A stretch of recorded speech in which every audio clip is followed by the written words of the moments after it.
Halo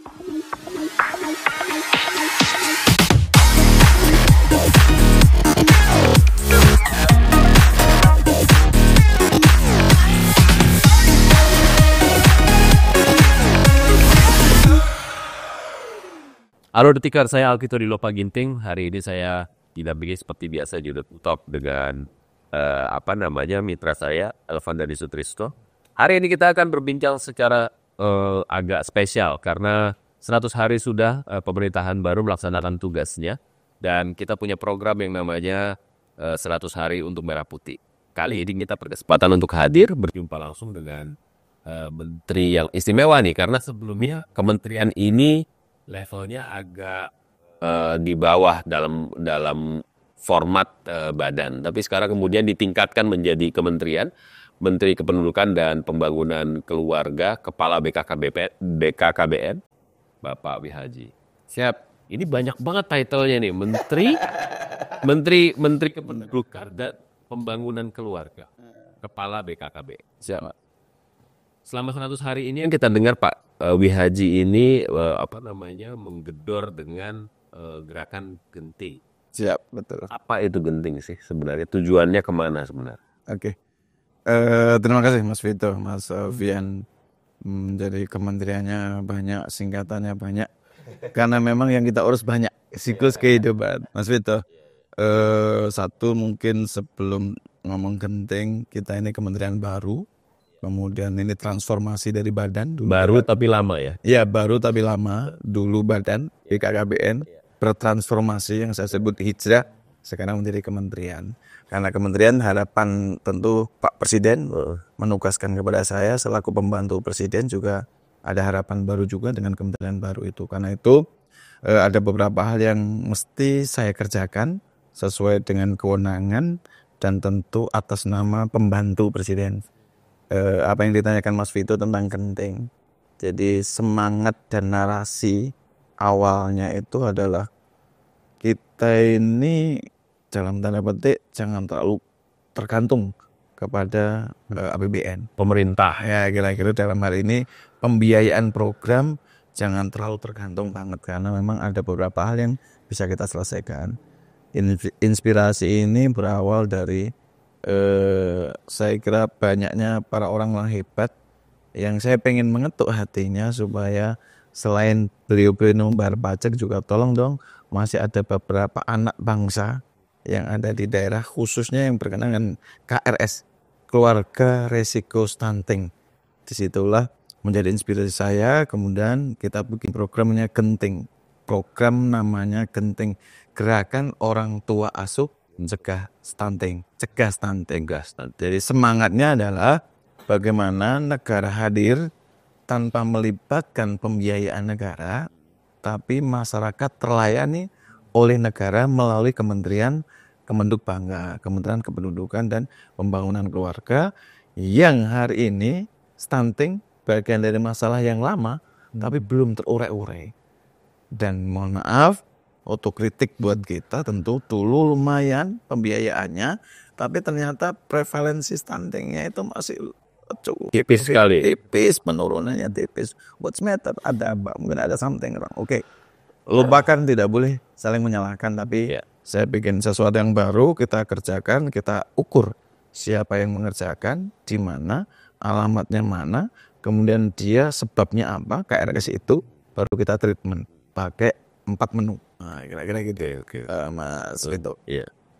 Ya, tapi ini menarik juga ya, stunting itu kan digaungkan udah cukup lama, dalam kurun waktu 10 tahun kurang lebih lah ya. Setelah reformasi Mas. Ya, setelah reformasi. Tapi kan giatnya setelah istilah stunting itu kita familiar sekitar 10 tahun. Ya, betul. Dan konon kabarnya pembangunan upaya untuk mengentaskan stunting itu, ya ini sekali lagi kritik seperti yang kata Pak Menteri, tidak tepat sasaran. Menyelesaikan stunting itu dengan sarasehan, riset, dan kemudian studi, pada akhirnya nggak tepat sasaran. Kira-kira gitu Pak ya, gimana Pak? Perintah Pak Presiden, Pak Prabowo dan Mas Gibran, bahwa saya selaku pembantu Presiden diminta kurangi seminar, kurangi diskusi, kurangi belanja masalah. Semuanya sudah ketemu. Masalahnya udah banyak, ngapain belanja lagi? Dari sekarang terjun ke lapangan, kerjakan apa yang bisa dikerjakan. Termasuk tentu begini, stunting ini kan saya selalu mengatakan setiap peristiwa ada sebab. Ya. Termasuk stunting. Stunting berarti Mas Vito ada sebabnya. Lah sebab ini saya berharap apa sih sebabnya? Oh ternyata A, B, C, D, E. Karena itu kenapa stunting diserahkan kepada kementerian kita dalam hal ini BKKBN. Setelah saya cek, saya analisa, ternyata stunting itu tidak bisa diselesaikan oleh satu sektor kementerian. Contoh Mas Vito. Iya. Menteri Kesehatan misalnya, saya kasih asupan gizi terus.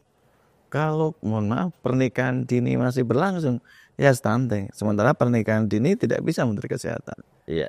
Atau mungkin oke, pernikahan aman, gizi aman, tapi air bersih nggak ada. Iya. Oh, nggak bisa juga. PUPR.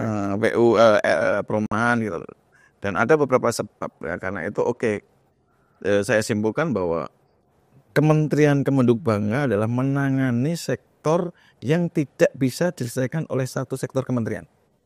Ya, dan multisektor. Levelnya Menko ini Mas.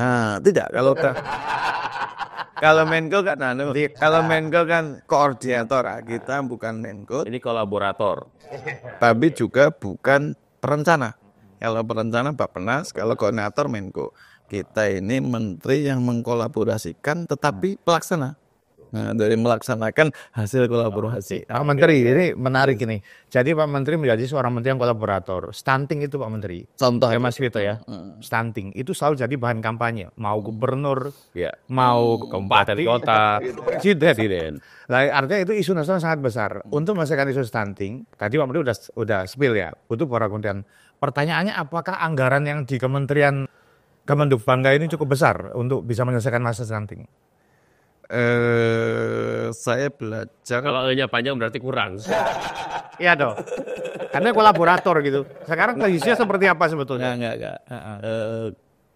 Program kerja, anggaran berpengaruh. Tapi saya mencoba mengisi otak saya ini bahwa jangan sangat tergantung dengan itu. Gitu. Nanti kita nggak kerja karena ketakutan nanti pembiayaannya gimana dan sebagainya. Tetapi gini kira-kira. Dulu ada Perpres 72 tahun 2021 tentang percepatan penurunan stunting. Anggarannya lumayan. Yang dikerjakan oleh 22 KL. Tetapi catatannya ternyata kurang disiplin, bukan nggak jalan-jalan. Dan itu menjadi otokritik. Karena itu coba dari hasil itu menjadi pembelajaran, maka yang kurang kita sempurnakan. Saya tetap akan melanjutkan. Yang melanjutkan dan menyempurnakan tetap akan kita. Itu yang bagi duit ke 22 KL itu siapa yang bertanggung jawab membagi? Sudah ada dalam Perpres itu, tetapi kira-kira ada yang di kementerian yang lain lah. Saya nggak akan nyebut. Di tempat kita juga ada, tetapi lebih banyak di tempat yang lain. Nah sekarang posisinya apakah sudah diseimbangkan lagi sesuai kebutuhan yang baru? No, sekarang masih nol. Masih nol, oke. Sekarang masih nol. Dan saya tidak berpikir tentang itu lagi. Saya akan bekerja sesuai yang bisa saya kerjakan dengan cara tadi membuat genting gerakan orang tua asuh cegah stunting itu sehingga Bentuk inovasi.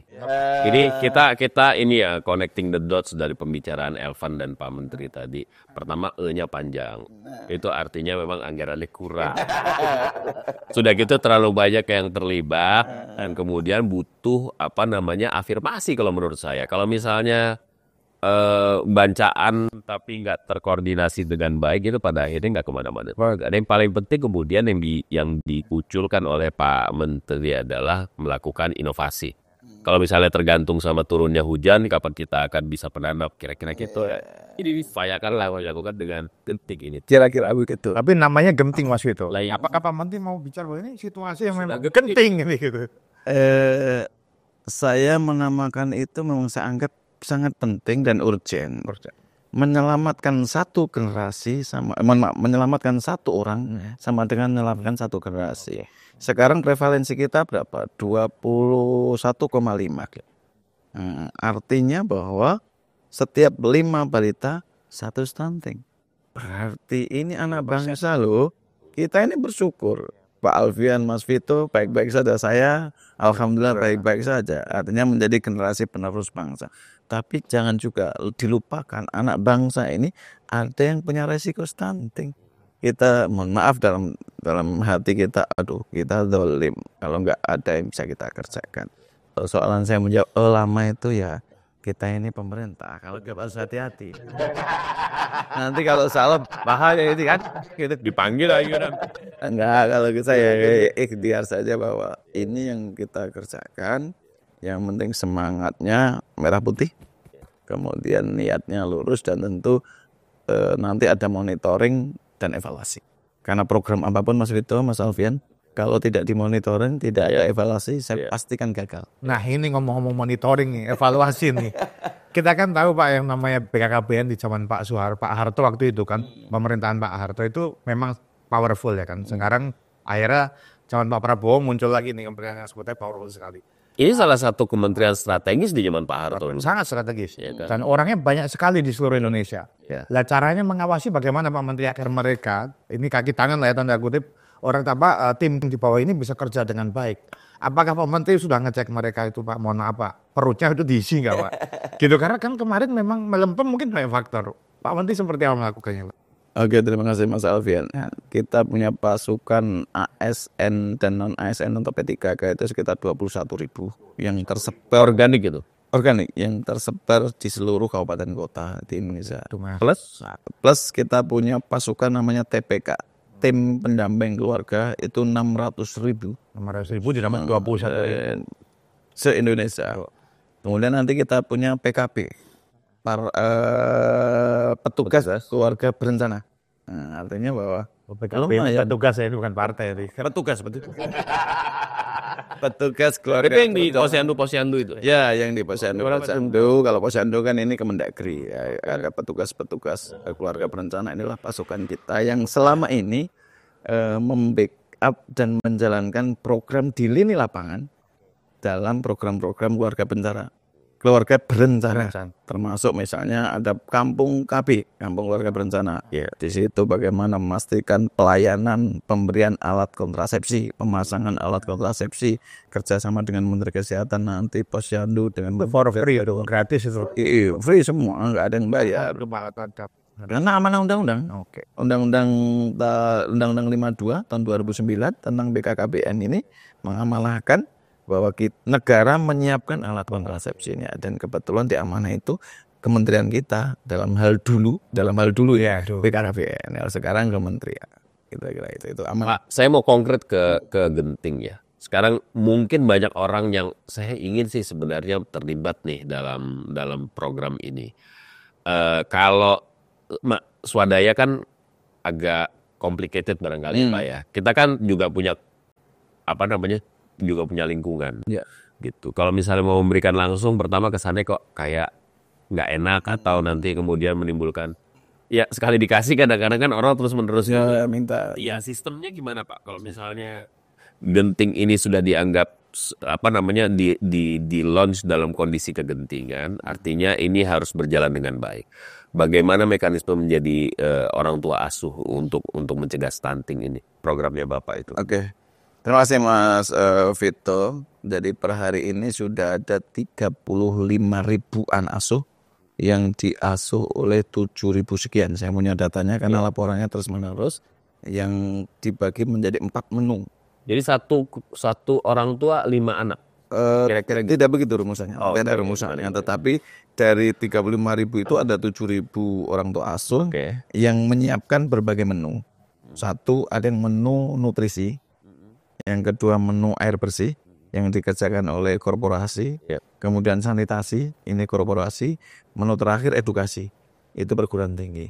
Dari semua itu kita punya panduan buku kecil atau SOP dalam proses program Genting.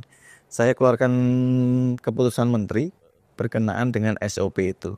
Teknisnya, caranya seperti apa, cara mendaftarnya seperti apa, di daerah mana saja, datanya di mana, apa yang diperlukan, berkoordinasi dengan siapa, sudah saya siapin semua. Oke.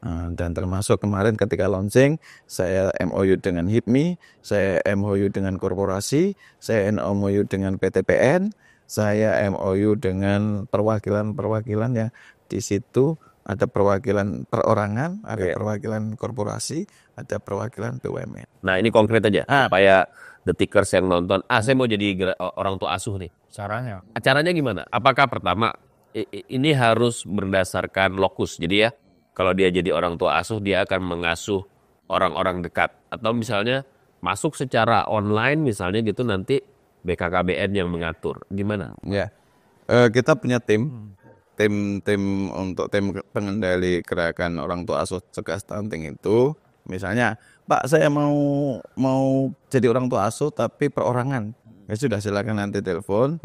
Mau di mana?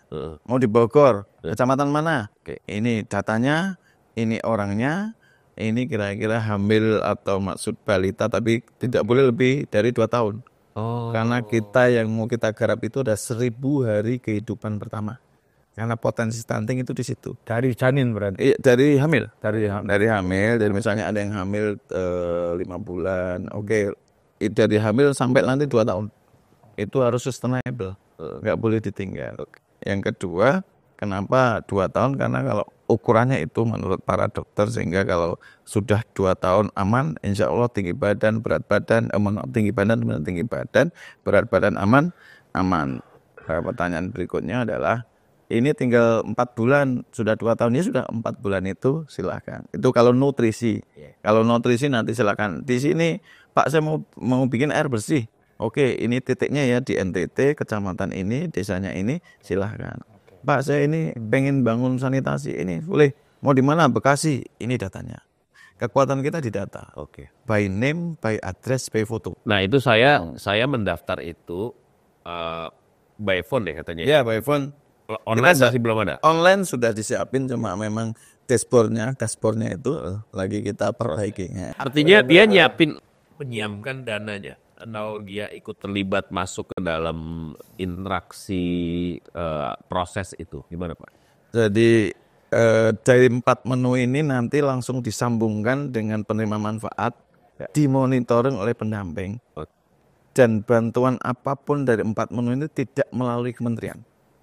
Kalau nanti gratifikasi, bahwa ini dapat apa nggak boleh serupiah apapun, nggak boleh nerima apapun, kecuali kita punya pendamping yang nanti akan mendampingi. Pak, saya mau di Bogor, kecamatan ini. Ya sudah, berapa orang? 1 orang, Pak. Oke, 1 orang, ini namanya. Ini pendampingnya. Dari 600.000 pasukan kita itulah yang nanti akan mengawal dari program Genting ini. Angkanya nggak ditentukan untuk satu minggu kira-kira untuk stunting apa segala macam. Kita tentukan untuk nutrisi per hari 15.000. Per hari 15.000 1 orang. Untuk 1 orang asupan gizi. Kira-kira 15 juta dalam 1000 hari kehidupan. Itu pun seandainya full, mulai dari hamil pertama kita asuh sampai 2 tahun. Nah 15.000 itu yang mendistribusi pendamping ini. Iya, nanti pendamping yang ngatur. Pendamping yang ngatur, nanti koordinasinya langsung sama yang menjadi orang tua asuh. Pak, misalnya ada juga, Pak 3 bulan ya. Oke, silahkan. Transfer lah. Nah, silahkan. Nah, nggak boleh transfer. Nggak boleh. Pokoknya yang ngurus nanti dari pendamping ini tidak boleh menerima apapun, hanya mendampingi saja. Jadi gimana? Makanannya harus dibeli gitu?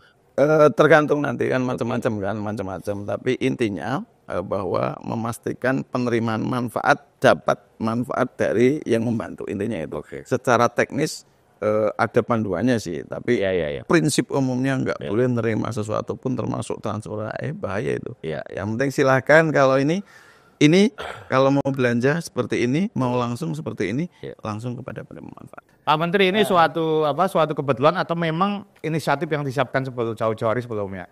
Karena seperti program ini seolah-olah yang jadi orang tua asuh paling mandatori, orang tua asuh yang paling banyak yang diasuh itu Presiden Republik Indonesia Pak Prabowo. Karena programnya langsung makan siang gratis.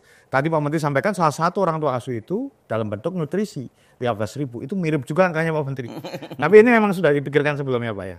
Saya kira kan inspirasi dari beliau. Mulai kampanye kayak TG ini, saya kira inspirasinya dari beliau. Cuma kan kita mengambil sisi lain yang tadi melibatkan orang tua asuh. Begini loh, saya ini berdasarkan survei bahwa negara yang paling tinggi untuk memberikan bantuan itu Indonesia.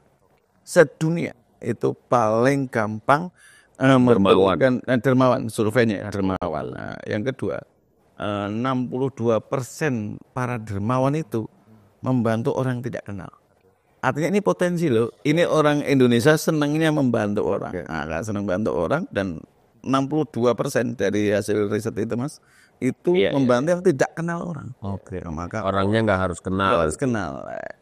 Inspirasi itu yang membuat saya coba, walaupun mohon maaf ya belum sempurna. Ini belum sempurna. Tapi artinya apa yang menjadi programnya Pak Prabowo inline sekali dengan Pak Menteri begitu dalam programnya stunting. Ini berarti menterinya Pas lagi amanah. sini Menterinya amanah. Bukan amat tidak. Tapi kira-kira gini loh. Ada bisik-bisik sebenarnya. Ada bisik-bisik pas hari pertama dipanggil Pak Prabowo? Enggak ada. Kalau hari pertama saya dipanggil kan, tolong Pak Wihaji urus ibu hamil ya. Maksudnya gini, tentu saya selaku pembantu itu harus pandai-pandai menerjemah. Kira-kira gini, ada halaman bersih, halaman kotor. Jangan juga kita harus nunggu kapan disapu. Nah, kalau memang tugasnya menyapu ya sudah kita sapu.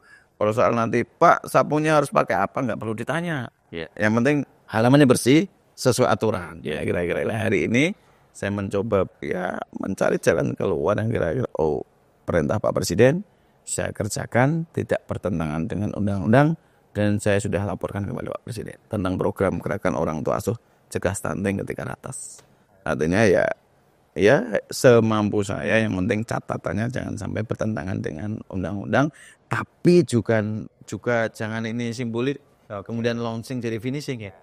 Karena saya punya target, makanya saya ke daerah saya cek. Kemarin saya ke Bogor.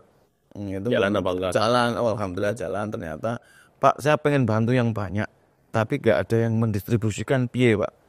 Karena kalau tiap hari kan mereka harus, mohon maaf kemarin mau berapa ke sini bawa anak itu 15.000 repot juga kan. Walaupun dia 15.000 dia dapat makan gratis, tetapi juga dapat susu. Tetapi itu kan memang orang tua asuh yang lumayan kan, dan tidak semuanya seperti itu. Tapi dia berkeluh kesah kira-kira, Pak kalau ada yang mendistribusikan saya tambahi Pak. Berapapun saya tambahi kalau ada yang mendistribusikan. Karena begini, kita berdasarkan MOU dengan, mohon maaf ini jadi ke sini. Apa justru ini Kan ceritanya khusus MBG makan bergizi gratis khusus ibu hamil, ibu menyusui, balita di luar PAUD nanti bersama kita kerja. betul kan inline gitu kira-kira, karena nggak mungkin kalau, mohon maaf ya, kalau anak sekolah jelas berkumpul di sekolahan, berkumpul satu tempat. Tapi kalau ibu hamil, ibu menyusui, balita masa setiap hari ngumpul? Nggak mungkin kan. Ya sudah, saya diskusi dengan Prof dan Prof, kita punya masukan. Monggo kalau bisa diberdayakan. Bagian mendistribusikannya udahlah pasukan saya. Duitnya dari Prof dan selaku kepala BGN. Kemudian datanya dari kita. Karena kita yang punya data ibu hamilnya di desa ini berapa, balitanya berapa. Di luar PAUD. Kalau PAUD sudah ditangani oleh Dikdasmen.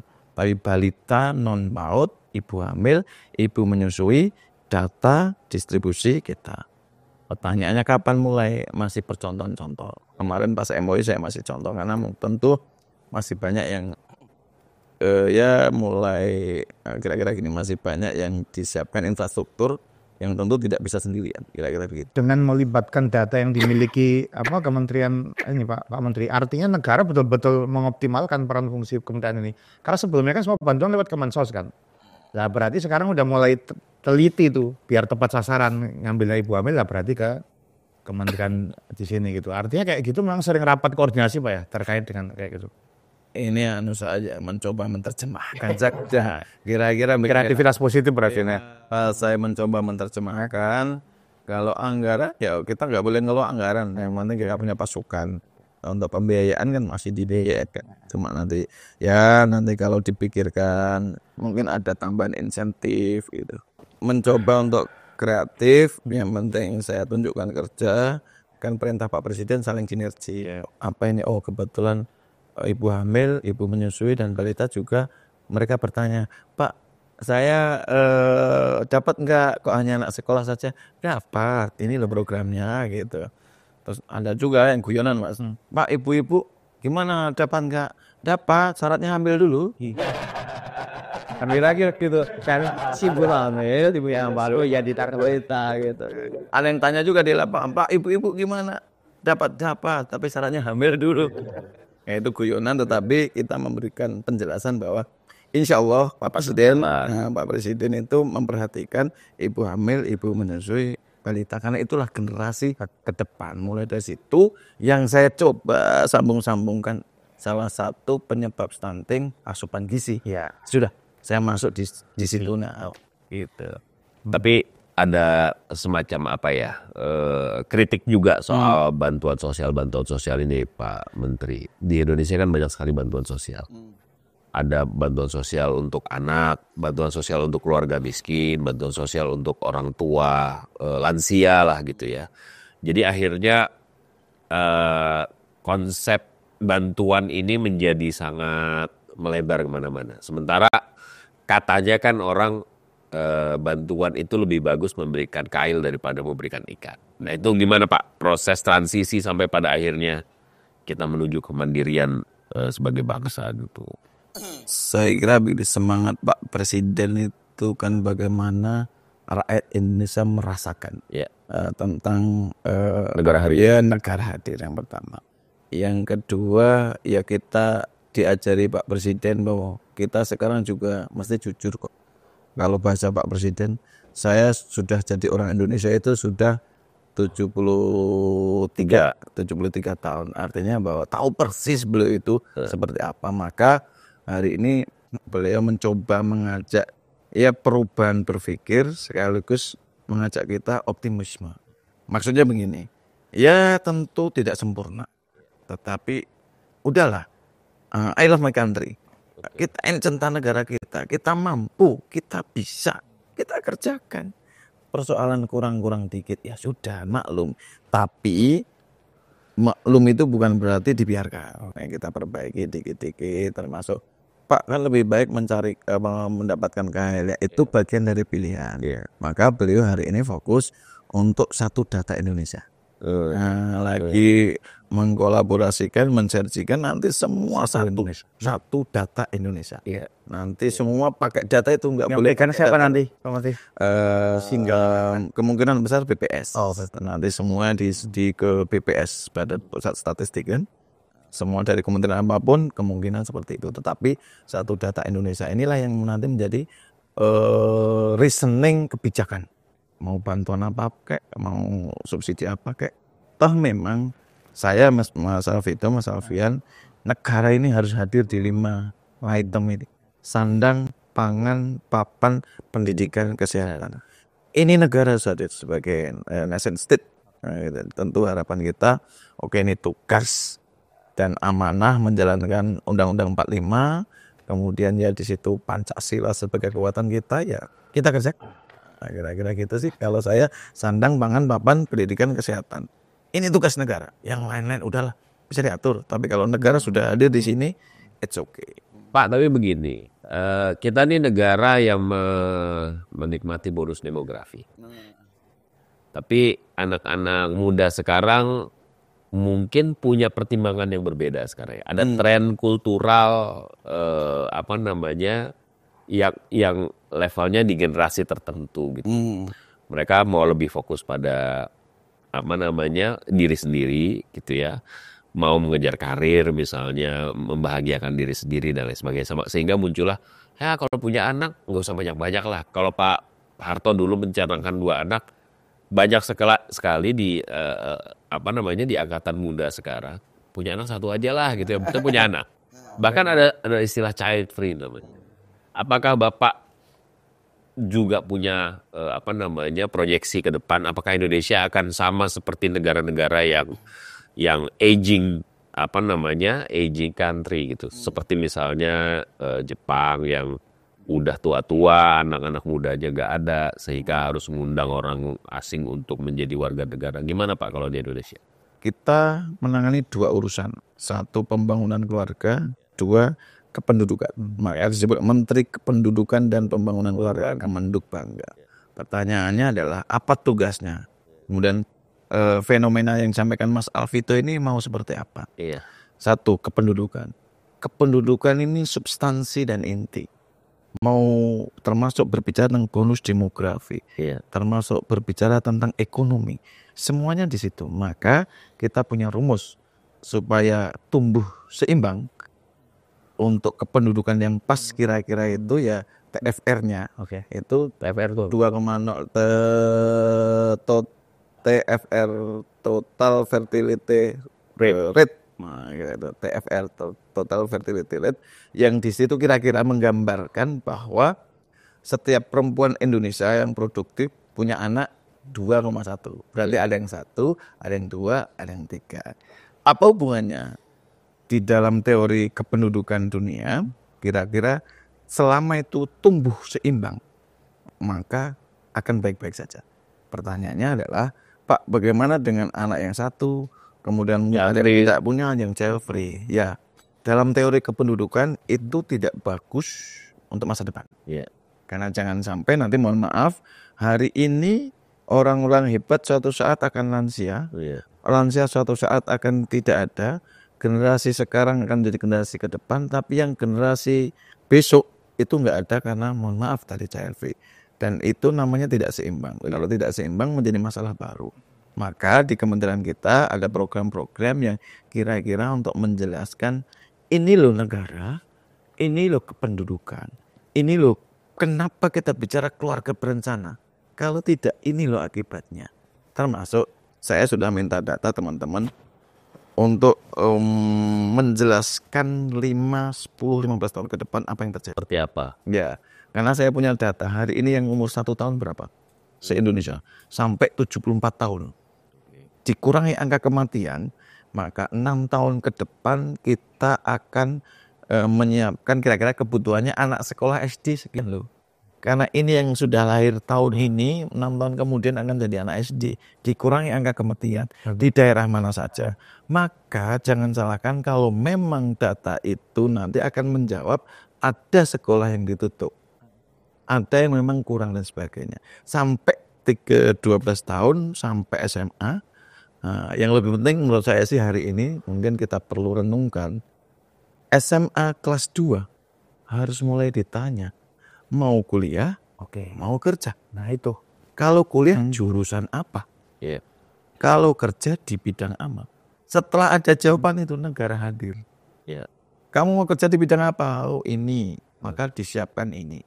Mau kuliah di perguruan tinggi, jurusannya ini, bidang ini, maka disiapkan ini. Tentu negara hadir juga mengarahkan. Ini loh ke depan kondisi ekonominya. Yang paling tinggi adalah bidang jurnalistik. Karena rezekinya banyak. Kira-kira misalnya kan, contoh itu. Itu pasti tidak mungkin. Maka disiapkanlah perguruan tinggi yang jurusan jurnalistik. Ini yang sekian pecintanya. Iya. Anak kelas 2 tadi sudah kelihatan saya punya data.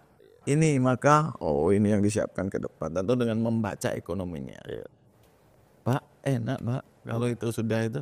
Itu kalau konsepnya kayak gitu, manusia Indonesia lahir hingga menutup mata, negara selalu hadir. Nah itu. Dan bisa, saya yakin bisa. Kenapa? Itu kan tinggal dimasukkan dalam data. Nanti akan dikurangi angka kematian, akan menjadi migrasi, tapi kan semuanya terintegrasi. Mau di mana datanya itu masuk. Itu butuhnya data Itu data tunggal itu ya. termasuk yang mungkin yang rahasia misalnya rekam medis misalnya. Dimasukkan ke situ, tapi rahasia.